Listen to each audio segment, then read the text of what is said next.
سوال ہے عالم برزخ کی کیا حقیقت ہے؟ عالم برزخ کی حقیقت بھی معلوم ہونی چاہیے. دہریت پھیلانے میں ایک یہ بھی وجہ ہے، یعنی یہ بھی ایک ذریعہ بنا لیا گیا ہے کہ گویا اسلام کا تصور مرنے کے بعد کا ایسا لگا ہوا بےمانی اور سچی ہے کہ کوئی معقول آدمی اس دنیا میں اس تصور کو قبول نہیں کر سکتا. کہانیاں ہیں، حوریں ملیں گی، باغات ہوں گے، شہد ہوگا، دودھ ہوگا اور اس میں عیش کرتے پھریں گے سارے. تو کہتے ہیں یہ دنیا کا تصور یہ تو ہمیں قبول ہی نہیں ہے. اور عالم برزخ ہو گئے وہ کیا چیزیں ہیں؟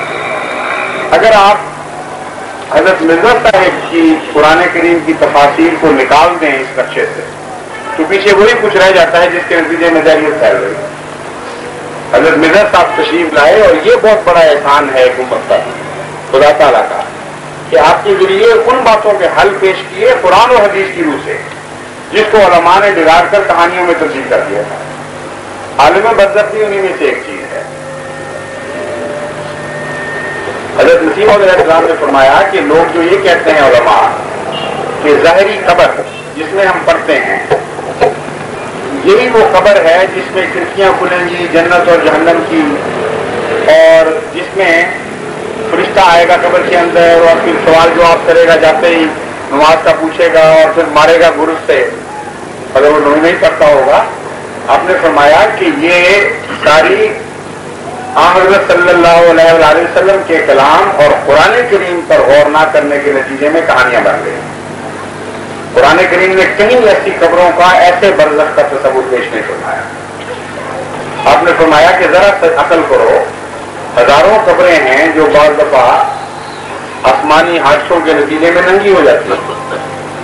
وہاں بجلیوں کے سوراخ تو تم دیکھو گے لیکن فرشتوں کی کھولی ہوئی کھڑکیاں نہیں دیکھو گے. جنت اور جہنم کی ہوائیں اس طرح چلتی ہوئی نہیں تمہیں نظر آئیں گی. فرمایا ان پر غور کرو. قرآن کریم جو کہنا چاہتا ہے وہ اپنے مضمون کو خوب کھول کر بیان کرتا ہے. وہ اور باتیں ہیں، وہ یہ باتیں ہیں.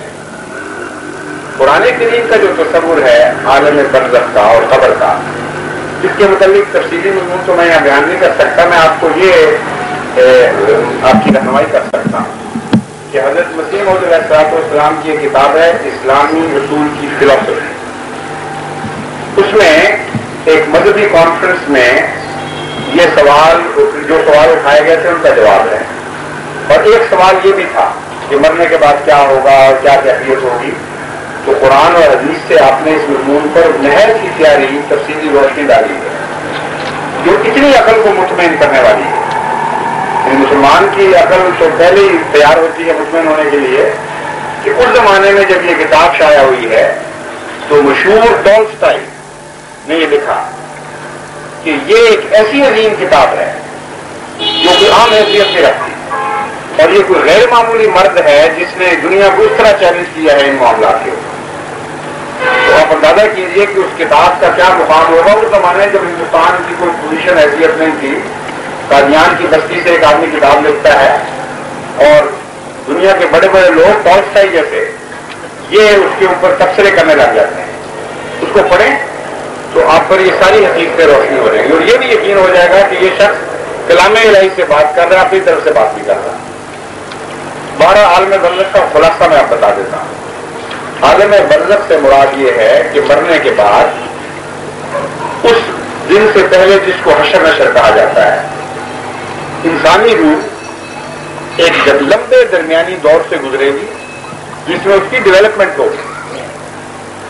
جس طرح نطفہ پڑتے ہی بچہ اپنی تکمیل کے مراحل طے نہیں کر لیتا، اسی طرح انسانی روح بھی جسم سے الگ ہو کر فوری طور پر اپنے آخری درجہ کمال کو نہیں پہنچے گی کہ ایک باشعور الگ ہستی کے طور پر وہ دنیا اپنے ایک نئی تخلیق میں داخل ہو جائے. آپ نے قرآن سے استنباط کرتے ہوئے مختلف آیات سے اس مضمون کو بیان فرمایا ہے کہ وہ دور جس میں روح نے مکمل ہونا ہے اس دور میں ہی اس کی جنت اور جہنم کا فیصلہ بھی ہوگا. اور کھڑکیاں کھلنے سے مراد یہ ہے کہ ایک بیمار روح کو ان تکلیفوں کا احساس ہلکا ہلکا شروع ہو چکا ہوگا جو تکلیفیں اس نے اپنے لیے زندگی میں کمائی تھی. اور ایک نیک روح کو ان لذتوں کا بھی ہلکا ہلکا احساس شروع ہو جائے گا جو اس نے اس دنیا میں اپنے لیے خود پیدا کی، اللہ تعالیٰ کے فضل کے ساتھ نیکیوں پر عمل کرتی۔ تو قرآن کریم میں بعث آخرت کی مثال یہ دی گئی کہ آخرت کی بعثت کی مثال تمہاری بعثت اولیٰ سے ہے، فرد واحدہ کی طرح تمہاری بعثت ہوگی۔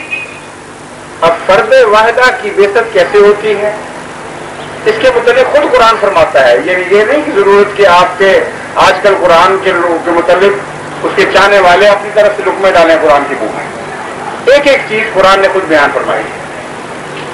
پہلے یہ فرمایا کہ نفس واحدہ کی طرح تم دوبارہ اٹھائے جاؤ گے۔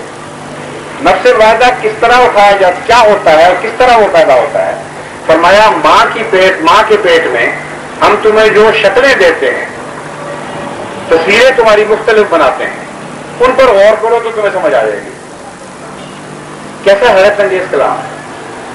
حضرت اقدس محمد مصطفیٰ صلی اللہ علیہ وسلم کے زمانے میں چیخ پھاڑ کا، جانوروں کی چیخ پھاڑ اور ان کی تحقیق کا نظام جاری نہیں ہوا تھا، تصور ہی کوئی نہیں۔ اور ماں کا پیٹ پھاڑ کر کون دیکھ سکتا تھا کہ کیا کیا تصویریں بنتی؟ یہ ایک پیشگوئی والا کلام تھا، کیونکہ رسول کریم صلی اللہ علیہ وسلم ہر زمانے کے رسول ہیں، اس لیے قرآن کریم کے بعد چیلنج آنے والے انسانوں کے اوپر زیادہ روشن ہوئے کیونکہ وہ ترقی کر کے وہاں پہنچ گئے۔ اب جب سائنسدانوں نے ماں کے پیٹ کو پھاڑ کر مختلف حالات میں ان کا جائزہ لیا تو وہ حیران ہو گئے کہ ایک نفس واحدہ ایک معمولی کیڑے کی حیثیت رکھتا ہے، نہایت ہی ذلیل اور بیکار اور بےمانی دکھائی دیتا ہے، لیکن 9 مہینے کے اندر اندر ترقی کرتا کرتا وہ ایک انسان کامل کی شکل میں پہنچ جاتا ہے۔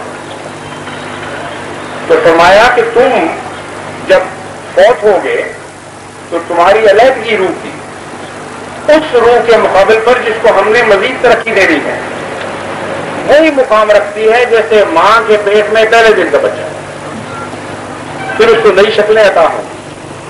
اس کا یہ مطلب نہیں ہے کہ انسان ادنا حالت کی طرف لوٹے گا، جس کو آپ عظیم الشان روح سمجھ رہے ہیں نا، اپنا احساس اور اپنے علم کے زور پر آپ سمجھتے ہیں ہم بہت بڑے باشعور لوگ ہیں۔ اللہ تعالیٰ یہ خوشخبری دے رہا ہے کہ تمہارا یہ شعور اس شعور کے مقابل پر جو تمہارے لیے مقدر ہے بہت بعد میں اتنی ادنا حیثیت رکھتا ہے، جس طرح پیدا ہونے والا بچہ اس پہلے دن کے نسخے کے مقابل میں حیثیت رکھتا ہے جو ماں کے پیٹ میں ڈالا جاتا ہے۔ یہاں پر تمہاری ترقیات ہوں گی اور ڈیولپمنٹ ہوگی۔ اب ماں کے پیٹ کی طرف واپس جا کر سوچئے کہ اگر کوئی بیمار بچہ ہو تو اس کی بیماری ساتھ ساتھ بڑھ رہی ہوتی ہے پیٹ کے اندر اور بیماریاں لے کر وجود پکڑتا ہے، اور اس وقت بھی پیٹ کے اندر بھی ایک ہلکا سا احساس اس کا موجود ہوتا ہے بیماری کا۔ بے بچہ ہو تو وہ ہاتھ پاؤں مارتا ہے اور مائیں بھی بے چین ہو جاتی ہیں، لیکن پوری طرح بے چینی کا احساس نہیں ہوتا۔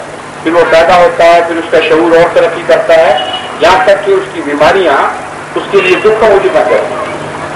ایک صحت مند بچہ ماں کے پیٹ میں بھی اچھلتا کودتا ہے خوشی کے ساتھ، دکھ دینے کے لیے نہیں، اور ماں کے کان لگے ہوتے ہیں اس کی آواز کی طرف، اس کو لوگ دکھ پا رہا ہوتا ہے۔ جب وہ صحت مند بچہ پیدا ہو تو اس کی زندگی بالکل اور ہوتی ہے۔ اللہ تعالیٰ نے یہ متنبع فرمایا ہے کہ تو یہ خیال مت کرو کہ اس زمانے میں جو تم روح پیدا کر رہے ہو اپنی اعمال صالحہ یا اعمال سیئہ کے نتیجے میں، یہ اعمال ہماری نظر میں نہیں، تمہارے اپنے اعمال تمہارے لیے جنت اور جہنم بنا رہے ہیں۔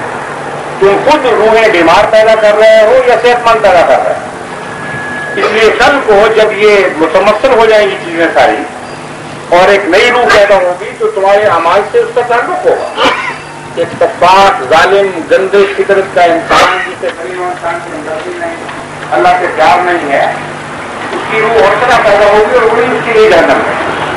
بس یہ سارا درمیانی دور جس میں روح نے پیدا ہونا ہے اور خدا تعالیٰ کہیں اس کو خبر کہتا ہے، کہیں ماں کے پیٹ سے مثال دیتا ہے، اس کا نام ہے عالم برزخ۔